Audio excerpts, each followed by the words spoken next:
1801. I have just returned from a visit to my landlord, the solitary neighbor that I shall be troubled with. This is certainly a beautiful country. In all England, I do not believe that I could have fixed on a situation so completely removed from the stir of society. A perfect misanthropist's heaven, and Mr. Heathcliff and I are such a suitable pair to divide the desolation between us. A capital fellow.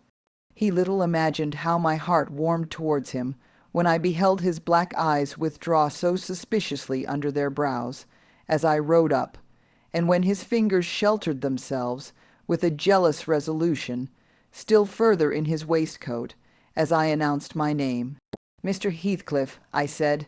A nod was the answer. "Mr. Lockwood, your new tenant, sir. I do myself the honor of calling as soon as possible after my arrival, to express the hope that I have not inconvenienced you by my perseverance in soliciting the occupation of Thrushcross Grange. I heard yesterday you had had some thoughts. Thrushcross Grange is my own, sir," he interrupted, wincing. "I should not allow anyone to inconvenience me. If I could hinder it, walk in." The walk in was uttered with closed teeth, and expressed the sentiment, "Go to the deuce." Even the gate over which he leant manifested no sympathizing movement to the words, and I think that circumstance determined me to accept the invitation. I felt interested in a man who seemed more exaggeratedly reserved than myself. When he saw my horse's breast fairly pushing the barrier, he did put out his hand to unchain it, and then sullenly preceded me up the causeway, calling, as we entered the court, "Joseph, take Mr. Lockwood's horse, and bring up some wine."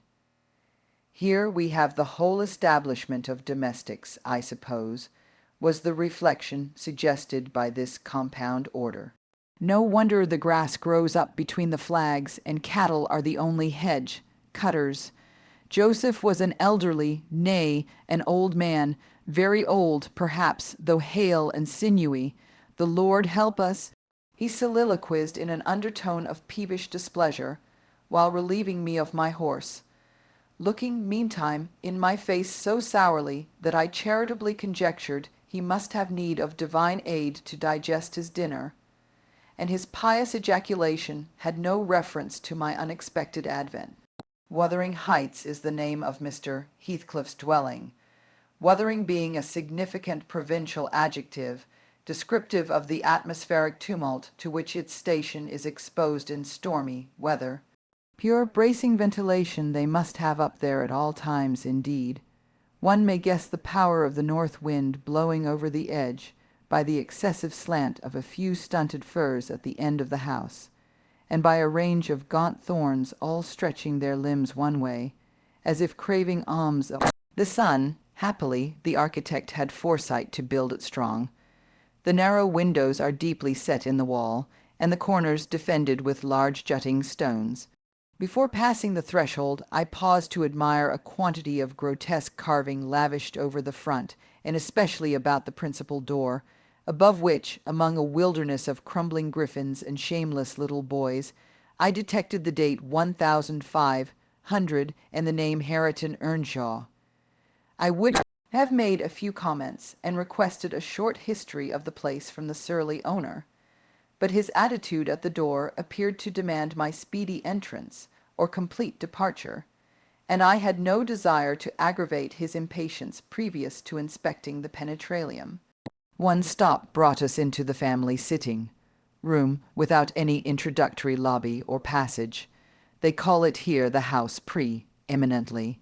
It includes kitchen and parlor generally, but I believe at Wuthering Heights the kitchen is forced to retreat altogether into another quarter.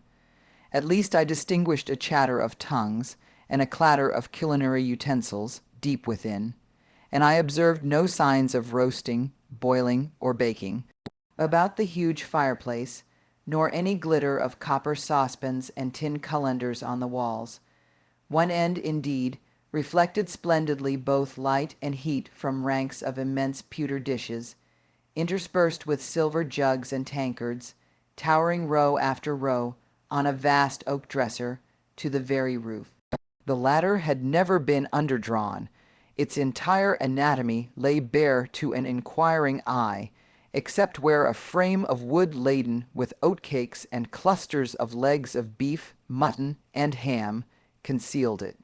Above the chimney were sundry villainous old guns and a couple of horse pistols, and, by way of ornament, 3 gaudily painted canisters disposed along its ledge. The floor was of smooth white stone, the chairs high, backed primitive structures painted green, 1 or 2 heavy black ones lurking in the shade. In an arch under the dresser reposed a huge liver-colored bitch pointer, surrounded by a swarm of squealing puppies, and other dogs haunted other recesses. The apartment and furniture would have been nothing extraordinary as belonging to a homely northern farmer, with a stubborn countenance and stalwart limbs set out to advantage in knee, breeches, and gaiters. Such an individual seated in his arm-chair, his mug of ale frothing on the round table before him, is to be seen in any circuit of 5 or 6 miles among these hills, if you go at the right time after dinner. But Mr. Heathcliff forms a singular contrast to his abode and style of living. He is a dark-skinned gypsy in aspect, in dress and manners a gentleman, that is, as much a gentleman as many a country squire, rather slovenly, perhaps, yet not looking amiss with his negligence, because he has an erect and handsome figure, and rather morose. Possibly, some people might suspect him of a degree of underbred pride. I have a sympathetic chord within that tells me it is nothing of the sort. I know, by instinct, his reserve springs from an aversion to showy displays of feeling to manifestations of mutual kindliness. He'll love and hate equally under cover, and esteem it a species of impertinence to be loved or hated again. No, I'm running on too fast. I bestow my own attributes over-liberally on him. Mr. Heathcliff may have entirely dissimilar reasons for keeping his hand out of the way when he meets a would-be acquaintance to those which actuate me. Let me hope my constitution is almost peculiar. My dear mother used to say I should never have a comfortable home, and only last summer I proved myself perfectly unworthy of one. While enjoying a month of fine weather at the sea-coast, I was thrown into the company of a most fascinating creature, a real goddess in my eyes, as long as she took no notice of me. I never told my love vocally. Still, if looks have language, the merest idiot might have guessed I was over head and ears. She understood me at last and looked to return, the sweetest of all imaginable looks. And what did I do? I confess it with shame. Shrunk icily into myself, like a snail, at every glance retired colder and farther, till finally the poor innocent was led to doubt her own senses, and, overwhelmed with confusion at her supposed mistake, persuaded her mamma to decamp. By this curious turn of disposition, I have gained the reputation of deliberate heartlessness. How undeserved, I alone can appreciate. I took a seat at the end of the hearthstone opposite, that towards which my landlord advanced, and filled up an interval of silence by attempting to caress the canine mother, who had left her nursery and was sneaking wolfishly to the back of my legs, her lip curled up and her white teeth watering. For a snatch, my caress provoked a long guttural gnarl. "You'd better let the dog alone," growled Mr. Heathcliff in unison, checking fiercer demonstrations with a punch of his foot. "She's not accustomed to be spoiled, not kept for a pet." Then, striding to a side door, he shouted again, "Joseph." Joseph mumbled indistinctly in the depths of the cellar, but gave no intimation of ascending. So his master dived down to him, leaving me vis-a-vis the ruffianly bitch and a pair of grim shaggy sheep, dogs, who shared with her a jealous guardianship over all my movements. Not anxious to come in contact with their fangs, I sat still, but, imagining they would scarcely understand tacit insults, I unfortunately indulged in winking and making faces at the trio, and some turn of my physiognomy so irritated Madame that she suddenly broke into a fury and leapt on my knees. I flung her back and hastened to interpose the table between us. This proceeding aroused the whole hive. Half a dozen four-footed fiends of various sizes and ages issued from hidden dens to the common center. I felt my heels and coat lapse peculiar subjects of assault, and parrying off the larger combatants as effectually as I could with the poker, I was constrained to demand, aloud, assistance from some of the household in re-establishing peace. Mr. Heathcliff and his man climbed the cellar steps with vexatious phlegm. I don't think they moved 1 second faster than usual, though the hearth was an absolute tempest of worrying and yelping. Happily, an inhabitant of the kitchen made more dispatch.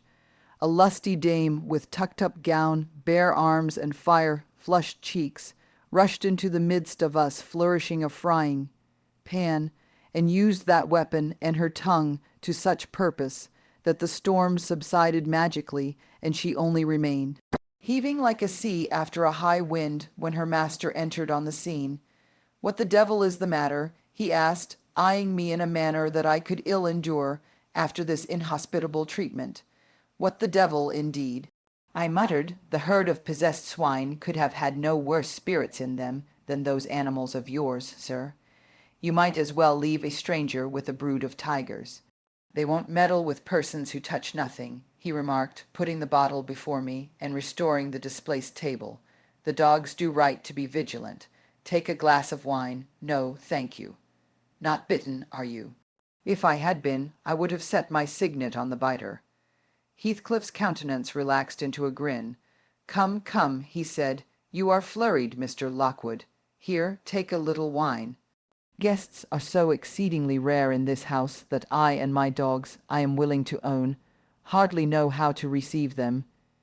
Your health, sir." I bowed and returned the pledge, beginning to perceive that it would be foolish to sit sulking for the misbehavior of a pack of curs. Besides, I felt loth to yield the fellow further amusement at my expense, since his humor took that turn. He, probably swayed by prudential consideration of the folly of offending a good tenant, relaxed a little in the laconic style of chipping off his pronouns and auxiliary verbs, and introduced what he supposed would be a subject of interest to me, a discourse on the advantages and disadvantages of my present place of retirement. I found him very intelligent on the topics we touched, and before I went home, I was encouraged so far as to volunteer another visit tomorrow. He evidently wished no repetition of my intrusion. I shall go, notwithstanding. It is astonishing how sociable I feel myself compared with him. Yesterday afternoon set in misty and cold. I had half a mind to spend it by my study fire instead of wading through heath and mud to Wuthering Heights. On coming up from dinner, however, N.B., I dined between 12 and 1 o'clock. The housekeeper, a matronly lady, taken as a fixture along with the house, could not, or would not, comprehend my request that I might be served at 5. On mounting the stairs with this lazy intention, and stepping into the room, I saw a servant, girl on her knees, surrounded by brushes and coal scuttles, and raising an infernal dust as she extinguished the flames with heaps of cinders. This spectacle drove me back immediately. I took my hat, and, after a 4 miles walk, arrived at Heathcliff's garden gate just in time to escape the first feathery flakes of a snow-shower. On that bleak hill top the earth was hard with a black frost, and the air made me shiver through every limb. Being unable to remove the chain, I jumped over, and running up the flagged causeway bordered with straggling gooseberry bushes, knocked vainly for admittance, till my knuckles tingled and the dogs howled. "Wretched inmates," I ejaculated mentally, You deserve perpetual isolation from your species for your churlish inhospitality. At least I would not keep my doors barred in the daytime. I don't care. I will get in." So resolved, I grasped the latch and shook it vehemently. Vinegar faced Joseph projected his head from a round window of the barn. "What are ye for?" he shouted. "T. Maesters down I. T. fouled. Go round by Th. and O.T. Lath, if ye went to spake to him. Is there nobody inside to open the door?" I hallooed responsively. "There's nobbut tea, missus, and shew'll not oppen tea, and ye mak your flaysome dins till neat." "Why, cannot you tell her whom I am, Joseph, nor, me, I'll he no hend wit," muttered the head, vanishing. The snow began to drive thickly. I seized the handle to essay another trial, when a young man without coat and shouldering a pitchfork appeared in the yard behind. He hailed me to follow him, and after marching through a wash-house and a paved area containing a coal, shed, pump, and pigeon cot, we at length arrived in the huge, warm, cheerful apartment where I was formerly received. It glowed delightfully in the radiance of an immense fire, compounded of coal, peat, and wood, and near the table, laid for a plentiful evening meal, I was pleased to observe the missus, an individual whose existence I had never previously suspected. I bowed and waited, thinking she would bid me take a seat. She looked at me, leaning back in her chair, and remained motionless and mute. "Rough weather," I remarked. "I'm afraid, missus." "Heathcliff, the door must bear the consequence of your servant's leisure attendance. I had hard work to make them hear me." She never opened her mouth. I stared. She stared also. At any rate, she kept her eyes on me in a cool, regardless manner, exceedingly embarrassing and disagreeable. "Sit down," said the young man gruffly. "He'll be in soon." I obeyed, and hemmed and called the villain Juno, who deigned at this second interview to move the extreme tip of her tail, in token of owning my acquaintance. "A beautiful animal," I commenced again. "Do you intend parting with the little ones, madame?" "They are not mine," said the amiable hostess, more repellingly than Heathcliff himself could have replied. "Ah, your favourites are among these," I continued, turning to an obscure cushion full of something like cats. "A strange choice of favourites," she observed scornfully. "Unluckily, it was a heap of dead rabbits." I hemmed once more and drew closer to the hearth, repeating my comment on the wildness of the evening. "You should not have come out," she said, rising and reaching from the chimney. Piece 2 of the painted canisters. Her position, before, was sheltered from the light. Now, I had a distinct view of her whole figure and countenance. She was slender and apparently scarcely past girlhood, an admirable form and the most exquisite little face that I have ever had the pleasure of beholding, small features very fair, flaxen ringlets, or rather golden, hanging loose on her delicate neck, and eyes, had they been agreeable in expression, that would have been irresistible. Fortunately for my susceptible heart, the only sentiment they evinced hovered between scorn and a kind of desperation, singularly unnatural to be detected there. The canisters were almost out of her reach. I made a motion to aid her. She turned upon me as a miser might turn if any one attempted to assist him in counting his gold. "I don't want your help," she snapped. "I can get them for myself." "I beg your pardon." I hastened to reply.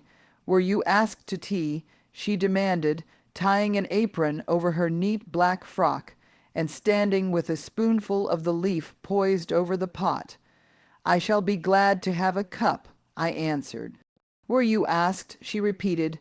"No," I said, half smiling. "You are the proper person to ask me." She flung the tea back, spoon and all, and resumed her chair in a pet, her forehead corrugated and her red underlip pushed out, like a child's ready to cry. Meanwhile, the young man had slung on to his person a decidedly shabby upper garment, and, erecting himself before the blaze, looked down on me from the corner of his eyes, for all the world as if there were some mortal feud unavenged between us. I began to doubt whether he were a servant or not. His dress and speech were both rude, entirely devoid of the superiority observable in Mr. and Mrs. Heathcliff. His thick brown curls were rough and uncultivated, his whiskers encroached bearishly over his cheeks, and his hands were embrowned like those of a common labourer.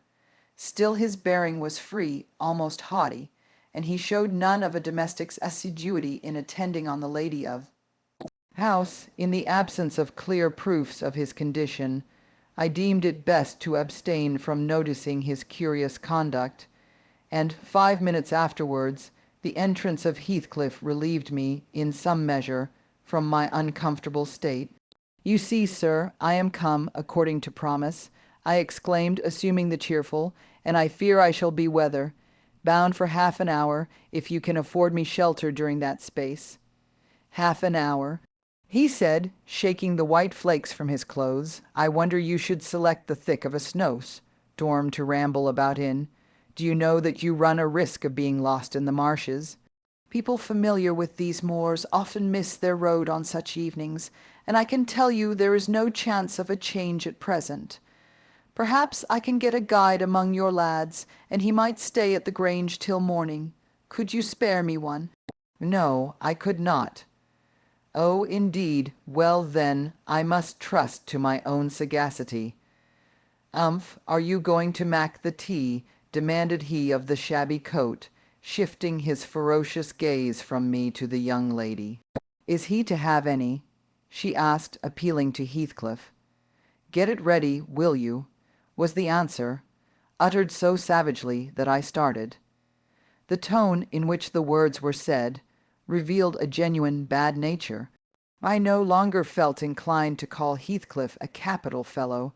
When the preparations were finished, he invited me with, "Now, sir, bring forward your chair," and we all, including the rustic youth, drew round the table, an austere silence prevailing while we discussed our meal.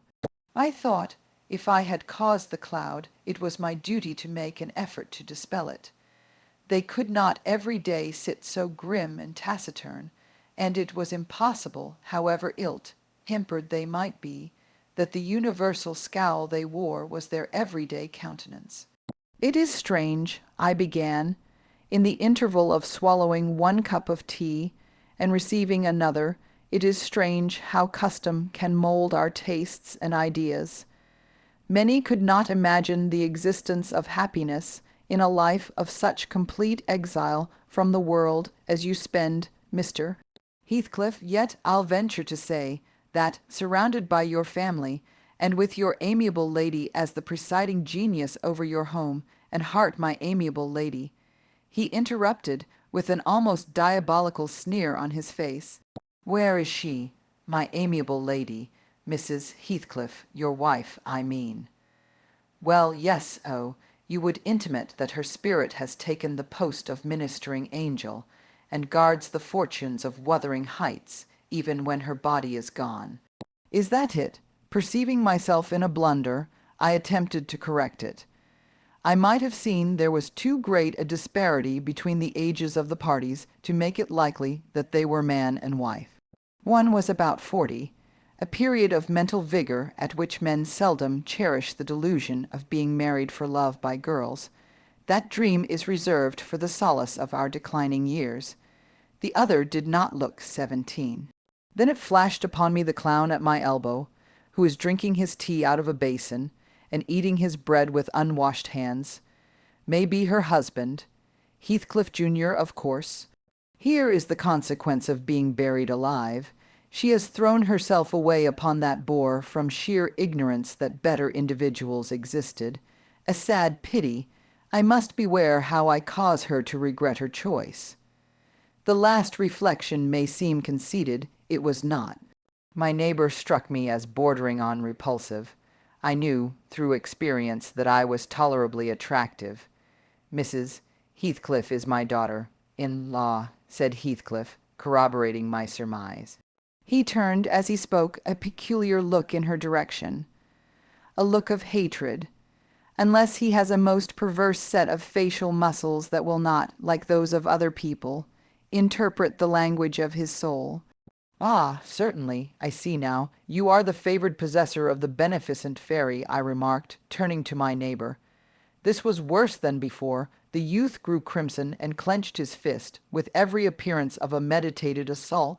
But he seemed to recollect himself presently, and smothered the storm in a brutal curse, muttered on my behalf, which, however, I took care not to notice. "Unhappy in your conjectures, sir," observed my host. "We neither of us have the privilege of owning your good fairy. Her mate is dead." I said she was my daughter-in-law, therefore she must have married my son. And this young man is not my son, assuredly.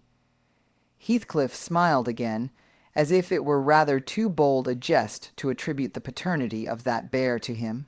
"My name is Hareton Earnshaw," growled the other, "and I'd counsel you to respect it."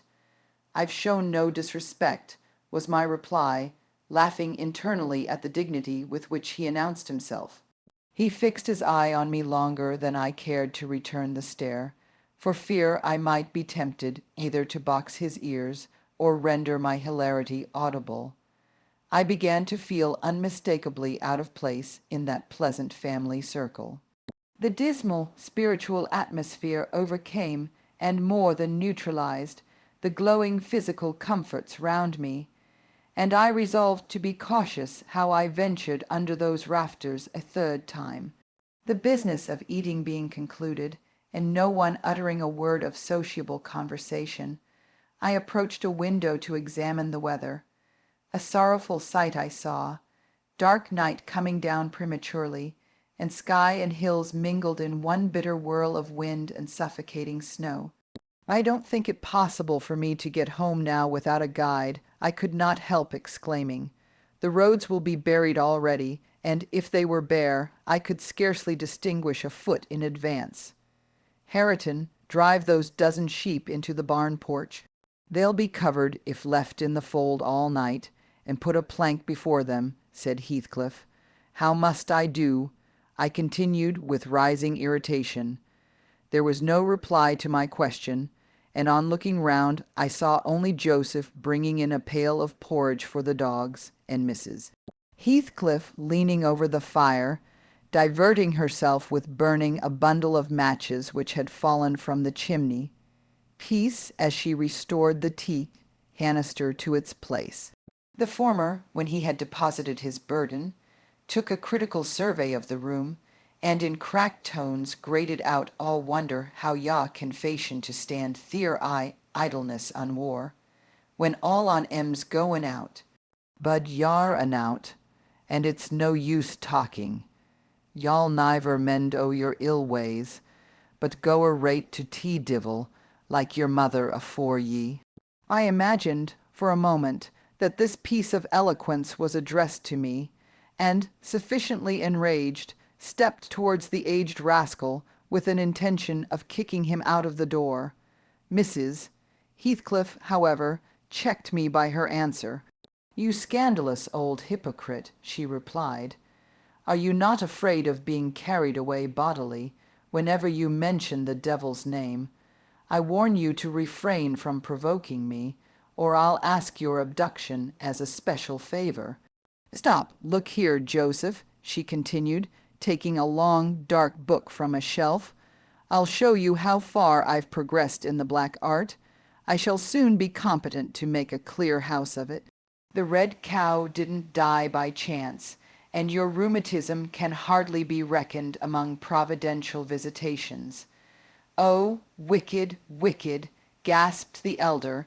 "May the Lord deliver us from evil. No, reprobate. You are a castaway. Be off, or I'll hurt you seriously. I'll have you all modelled in wax and clay, and the first who passes the limits I fix shall.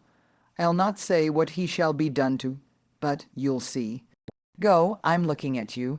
The little witch put a mock malignity into her beautiful eyes, and Joseph, trembling with sincere horror, hurried out, praying and ejaculating "wicked" as he went. I thought her conduct must be prompted by a species of dreary fun, and now that we were alone, I endeavored to interest her in my distress. "Mrs. Heathcliff," I said earnestly, "you must excuse me for troubling you. I presume, because with that face, I'm sure you cannot help being good-hearted.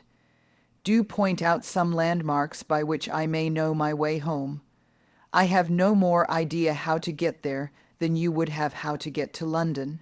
"Take the road you came," she answered, ensconcing herself in a chair with a candle and the long book open before her. "It is brief advice, but as sound as I can give. Then, if you hear of me being discovered dead in a bog or a pit full of snow, your conscience won't whisper that it is partly your fault. How so? I cannot escort you. They wouldn't let me go to the end of the garden wall. I should be sorry to ask you to cross the threshold, for my convenience on such a night," I cried. "I want you to tell me my way, not to show it, or else to persuade Mr.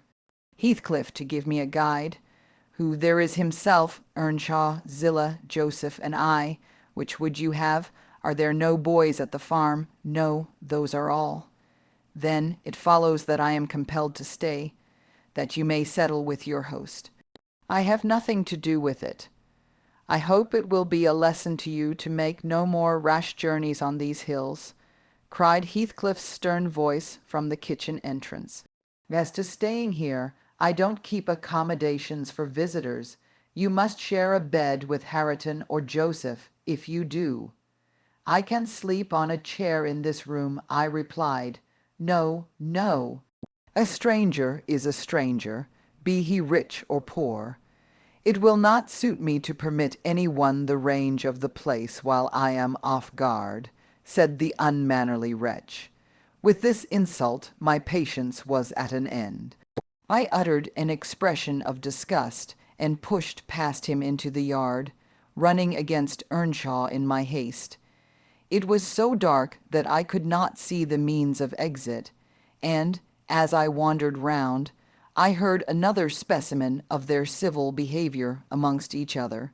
At first the young man appeared about to befriend me. "I'll go with him as far as the park," he said. "You'll go with him to hell," exclaimed his master, or whatever relation he bore. "And who is to look after the horses, eh?" "A man's life is of more consequence than one evening's neglect of the horses. Somebody must go," murmured Mrs. Heathcliff, more kindly than I expected. "Not at your command," retorted Hareton. "If you set store on him, you'd better be quiet." "Then I hope his ghost will haunt you, and I hope Mr. Heathcliff will never get another tenant till the Grange is a ruin," she answered sharply. "Hearken, hearken, shoes cursing on 'em," muttered Joseph, towards whom I had been steering. He sat within earshot, milking the cows by the light of a lantern, which I seized unceremoniously, and, calling out that I would send it back on the morrow, rushed to the nearest postern. "Maester, maester, he's staling tea lanthorn," shouted the ancient, pursuing my retreat. "Hey, Nasher! Hey, dog! Hey, wolf! Halt him! Halt him!" On opening the little door, two hairy monsters flew at my throat, bearing me down and extinguishing the light, while a mingled guffaw from Heathcliff and Hareton put the copestone on my rage and humiliation.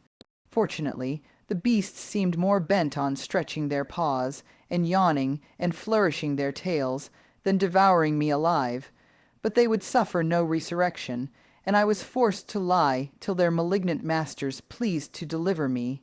Then, hatless and trembling with wrath, I ordered the miscreants to let me out, on their peril to keep me 1 minute longer, with several incoherent threats of retaliation that, in their indefinite depth of virulency, smacked of King Lear. The vehemence of my agitation brought on a copious bleeding at the nose, and still Heathcliff laughed, and still I scolded. I don't know what would have concluded the scene, had there not been one person at hand rather more rational than myself, and more benevolent than my entertainer. This was Zillah, the stout housewife, who at length issued forth to inquire into the nature of the uproar. She thought that some of them had been laying violent hands on me, and, not daring to attack her master, she turned her vocal artillery against the younger scoundrel. "Well, Mr. Earnshaw," she cried, "I wonder what you'll have agate next. Are we going to murder folk on our very door? Stones, I see this house will never do for me. Look at T, poor lad, he's fair choking. Wisht, you munn't go on so. Come in, and I'll cure that. There now, hold ye still." With these words she suddenly splashed a pint of icy water down my neck, and pulled me into the kitchen. Mr. Heathcliff followed, his accidental merriment expiring quickly in his habitual moroseness. I was sick exceedingly, and dizzy, and faint, and thus compelled perforce to accept lodgings under his roof. He told Zillah to give me a glass of brandy, and then passed on to the inner room, while she condoled with me on my sorry predicament, and having obeyed his orders, whereby I was somewhat revived, ushered me to bed.